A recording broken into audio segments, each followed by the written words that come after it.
আজকে আপনাদের সামনে নতুন আরেকটা কাজ নিয়ে আসলাম। তো দেখুন, এটাও একটা মাটির পট ছিল। আমি কোথা থেকে নিয়েছি, কিভাবে নিয়েছি সব আপনাদের দেখিয়েছি।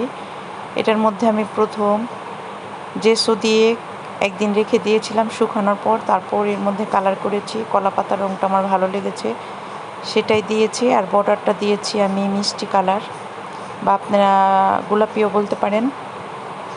তো এখন এটার মধ্যে আমি ডিজাইন করে নেব। আপনারা নিজের ইচ্ছে মতো রঙগুলো করবেন।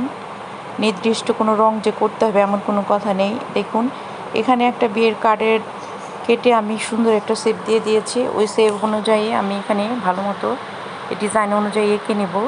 তো আমি এখানে একটা বল পেন নিয়েছি, যে কোনো বল পেন আপনারা নিতে পারেন।